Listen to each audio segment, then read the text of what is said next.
last 15, 20 minutes. Let's have a look at the best chances that fell their way. Was it a combination of wayward finishing and some brilliant goalkeeping, Michael? Absolutely, yeah. The goalkeeper made a couple of great saves, makes himself big there. Jota cut inside on his left foot. Liverpool pinching the ball high. Mo Salah, you know, and that's a real good shimmy to shoot and cut inside, but goalkeeper's live to it. And then Jota again, as Trent Alexander-Arnold plays a cracking ball across. And that is a brilliant save. I mean, Jota does everything well. Bouncing like that, so easy to sky it over the bar, but he keeps it down and the goalkeeper makes a great save. And then it was Mo Salah's turn, Sean. Yeah, it was, and you can see exactly what he's trying to do here. He just doesn't set it wide enough, and Sells again is there to stop that. And then another great ball in, and just chances, and Aina's there on the line and that for me is a fantastic block. The way he turns his body just so it hits him on the thigh there is brilliant from him. Salah did everything right, didn't he? I mean, he again kept it low, kept it on target, hit it really well. This is incredible. I mean, when I first saw it, I thought brilliant, but then when I saw it for the second time, you see that little deflection and how late he sees it and how he adjusts and tips it round. I mean, he couldn't believe it, and nor could I. No. I mean, you can see Slot almost with a wry smile there. So let's get his post-match reaction, shall we? Here is the Liverpool head coach. Well, Arnold, let's start with your substitutions. Have you had a bigger impact? 22 seconds before they linked to give you the equaliser. Yeah, you need to be a little bit lucky with that because we took Ibu out, who's normally a big threat in set pieces. But we all know Jota can score a goal. Costas has a good set piece. So yeah, we brought them in to score a goal during the game or in the end of the game, but they immediately did it after 20 seconds. And you spoke pre-match about the Forest defence. I mean, it could have been more, couldn't it, had it not been for their goalkeeper and some of the saves? Yeah, their goalkeeper, but definitely also the defenders, because I think the goalkeeper had to make a few incredible saves, but their defenders also prevented some shots on target because they blocked almost every shot. I couldn't have asked for more. Second half performance was outstanding. There are not many teams that can create so many chances against a team that's defensively so strong. And unfortunately, we couldn't score the second. That's the thing, isn't it? They're quite happy for you to have the ball. How does that affect the dynamics and obviously the way you then have to go and try and break them down? It's so difficult. I said it after the United game. Every time you have the ball, you have to go past 11 players because the other team, when the goalkeeper has, they kick it long. So that is also their strength. So first you have to defend it, which is difficult enough because Wood and all these fast wingers. So first you have to win the second ball, and if you win the second ball, they just go back in a low block with 11 players around the 18-yard box, and then with such a good defenders and a good goalkeeper, it's so hard for every team to create here. That's why I was so happy with our second half performance because. It was just one chance after another. Yeah, he's been a revelation this season. There was 9 clean sheets, leading the way. It took a while before the restart was there. 2 ahead of Pickford. I was going to say, there seemed to be a lot of frustration on the sidelines. What was the main cause of that, do you feel? Us being 1-0 down or being 1-1. That's always the main reason to be frustrated. And then you want as much playing time as you can, but the team that's happy with the current result wants as less playing time as they possibly can. So there were, for example, a moment where they went to the floor. There was not a head injury, and the referee blows his whistle. And there's not even treatment. Those are moments you try to say, okay, this is maybe what they want, and let's try to prevent that. But yeah, that's not why we had a draw. I think Nottingham Forest can look back at a very good game, defended really well. And we can look back at a very good second half. And that's the thing, as we head into the Premier League in the new year, I mean, are you satisfied with where your team are? Do you feel that they're better now than they were the last time you played Nottingham Forest? Oh, we were definitely better than the last time we played Forest. That wasn't that difficult though. Yeah. We didn't create much chances back then. We created a lot today. So second half of the season is always more difficult. You've already faced the team. They know us better. They know our playing style even better. Some teams even bring players in during the winter break or bring a new manager in. So the second half, and they have to fight for every point. So here at Forest, they want to stay up where they are. And next week, maybe you can face a team that's in a relegation battle. So to win in the second half of the season is always harder than in the first, but if we can continue bringing these performances in like we did the second half, then we will not always be that unlucky that it ends with a draw. Thank you for talking to us. You're welcome. Thank you. Pretty honest reflection, really, from Liverpool's head coach, Michael. Yeah, always an honest, fair reflection. He doesn't mind criticising his team when the time's right. He calls the game accurately, I think. You know, what you see is what you hear from him. So I really like him. I mean, obviously he's done a brilliant job since he's come in, but I like the way he speaks to people, speaks to the fans. I love his demeanour. I like his team, the way he plays. He's obviously doing a super job, and so is his team, because so is his staff, I mean, behind the scenes, because virtually every single player in that squad is fit at the moment, and that is so difficult at this stage of the season. 3 wins in 7 in the Premier League. That includes 4 draws, so they haven't lost once in that sequence. Are they losing points here to keep others interested? Should they be furthermore in front? Could they be furthermore in front at the top of the table right now?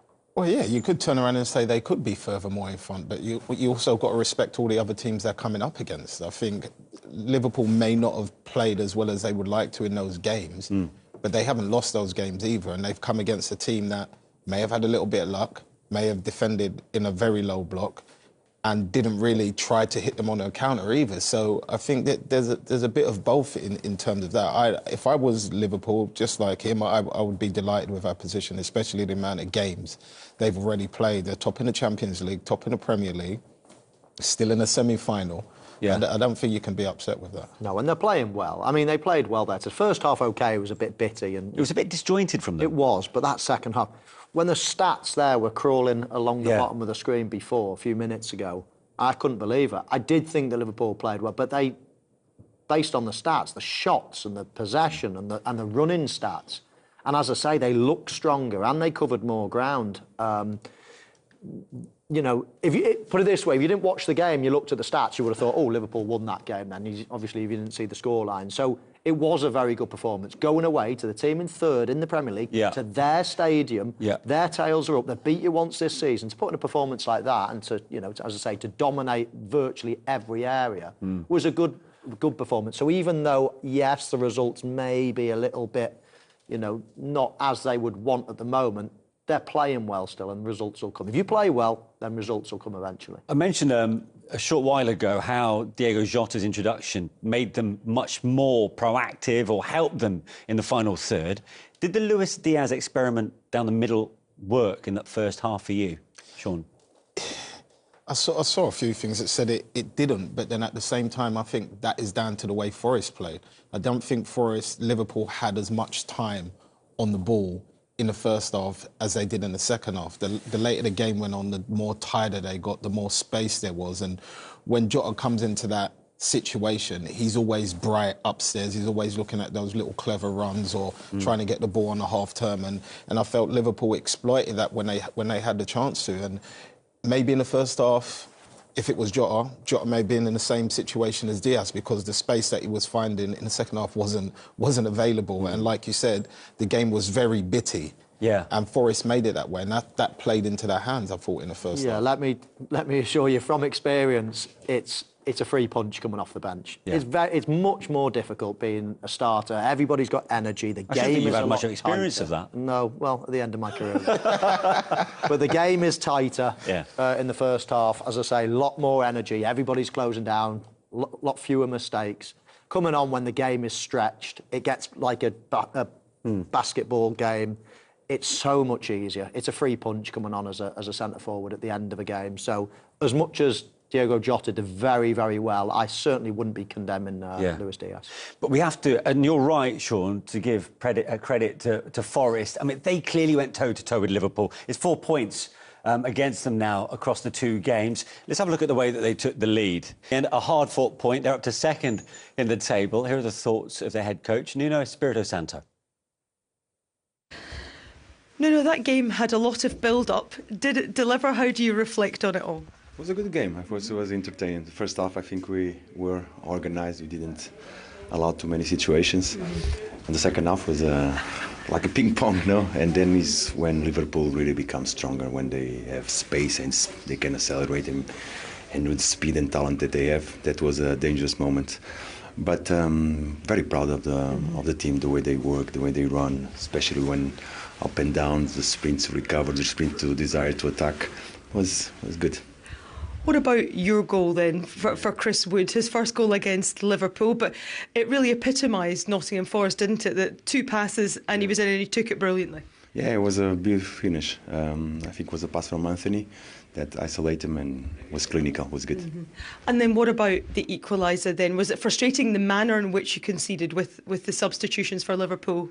Yeah, and it was the moment that Liverpool made the changes. We were about to make the change and on a corner. But credit for Liverpool, they had a lot of chances also.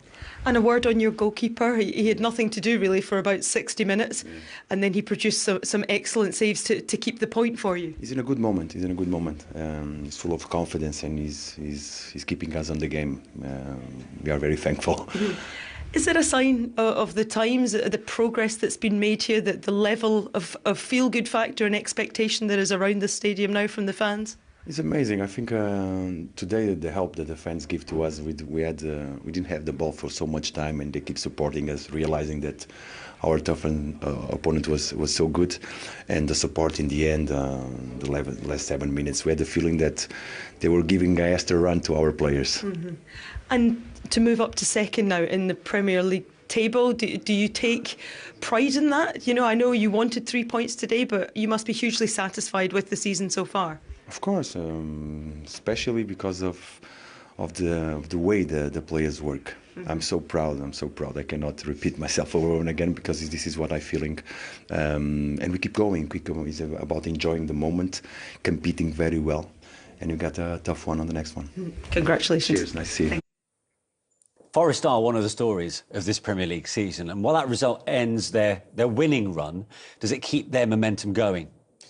I personally don't think that game will affect their mentality. I think you got to put your hand up and say they're coming against possibly the best team in Europe right now. Yeah. And for a spell in the game, they kept all their stars very, very quiet. That takes a lot to do. That anywhere those players go, they light it up. They score a goal. They create a lot of chances in that first half and second half. And Forest managed to keep them relatively quiet. So I think that's a massive step forward for them. Yeah, they are becoming the neutrals team of choice right now, aren't they? In trying to ruffle the feathers of some of the established sides at the top end of the table. Yeah, absolutely. There's a lot of people out there, a lot of neutrals out there that tend to like the underdogs. Yeah. And Nottingham Forest are certainly the underdogs this season. They're underdogs going into that game today. And as I say, Liverpool, on balance, probably deserve the win, but I don't think many people can, say they didn't deserve, let's say, to squeeze a point out of it. For all their effort, for their endeavour, their work rate, nobody's begrudging them that extra point. You said at the top of the programme, should Forest come away with a win, they need to be taken seriously in terms of the title race.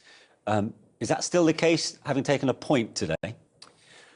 No, they can't beat Liverpool now. Liverpool are 6 points ahead of them, better goal difference and a game in hand. They can't beat Liverpool. They're not good enough to beat Liverpool, but they are a very good team. And if they continue in this form, continue to play like that. Listen, we can't think they're going to mirror that first half of the season with in the second half of the season. You can't expect it.